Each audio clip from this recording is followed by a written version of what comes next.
You're watching Day or Night X. X is for exotics, and this is one of my favorite male ball pythons in my collection. His name is Kylo.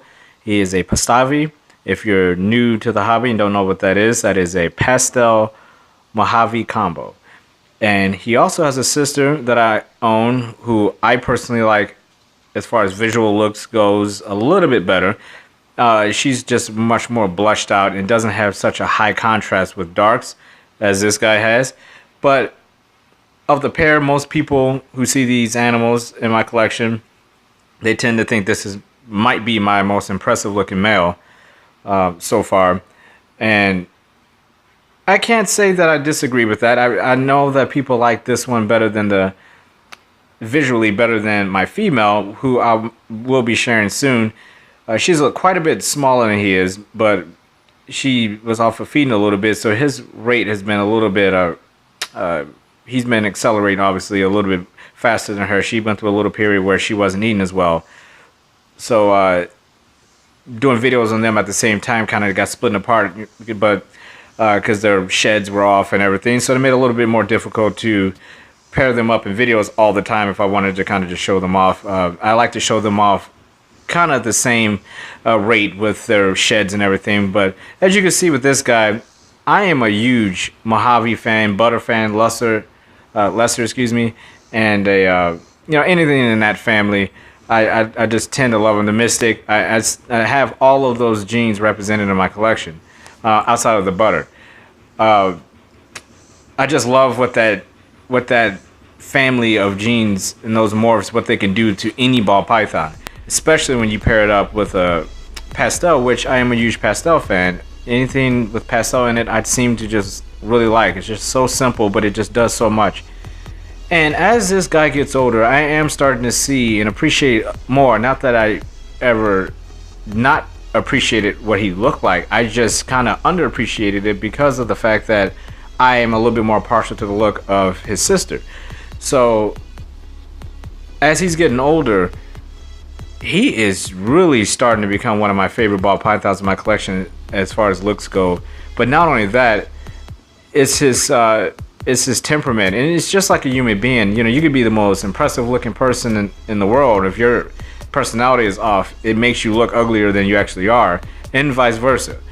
And this guy, when I first got him, was a nightmare. He was a striker. He never tagged me, but he tried, and there was plenty of times where he was just really aggressive. And after working with him and making sure that I had him in my hands a lot more than some of my other BPs, same goes for my little pastel male, same way. He is completely different now. He is so comfortable with me that when I go down there and I go in these tubs, he's not looking at me with his head ready to strike the whole time I'm down there. You know, he's just kind of he's relaxed. He's a very relaxed BP now, and I understand that when I first got him, he was a little more tense.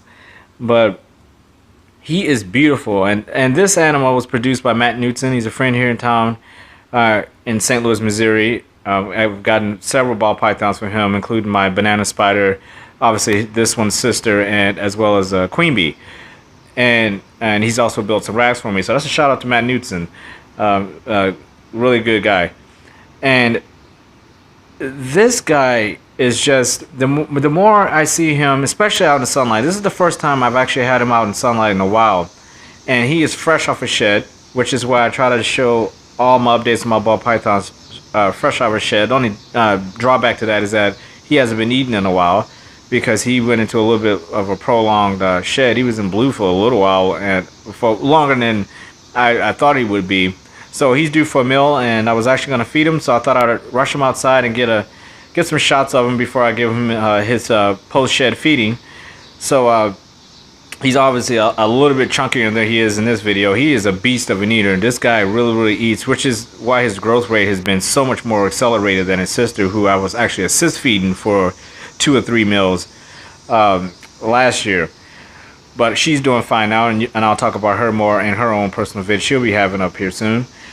But this guy, I just love his patterns. I mean, he's got some really wicked, strange, interesting looking patterns all over him. I mean, just some funny little stuff. You can see right there in the middle where his tail meets. You see right there, it just looks like a one-eyed alien. You know, it's like a one-eyed ET right there or something. But he has a lot of that. There's a lot of patterns where you just look, it just looks like he has these faces that are mouths are open and they're laughing, and he's just a very interesting looking snake. And the older he gets and those patterns start to bloom and grow larger, he is just becoming more and more interesting to look at. I find myself, especially if I get him out and I'm handling him, I find myself just staring at him and just looking him over, and I'm just like, he has just really got a lot going on. And this sunlight, I took him out right before the sun was setting. It's not so much, most of the time I take him out a little bit afternoon or something like that, around 2 o'clock, but this is around almost 6 p.m. on a very hot, humid St. Louis summer day, and this guy really looked well. I don't think he would have looked as well in this video if I would have brought him out around 2 o'clock, especially on the hot summers we've been having here. It's been hitting over 100. On this particular day, it was around 102, so I had to wait till it cooled off quite a bit before I could get him out there. But he's just, I mean, look at those patterns. He's a gorgeous animal. I'm really starting to appreciate him more. I got to do another pair up video with him and the female, his sister, the female Pastave, because they are very interesting looking together. He's gonna get a lot of work with a lot of my females. I'm looking forward to putting him with a lot of my females. He's just starting to become one of my more interesting combo guys. I want to do some darker projects and he'll blend into that. I want to do some more reduced blush out patterns and coloration of flames and things like that. So he's gonna get a lot of work. Like I said, I love the pastel gene. Love anything in that Mojave, Lesser, Butter, Mystic family. So he is gonna be doing well in my collection.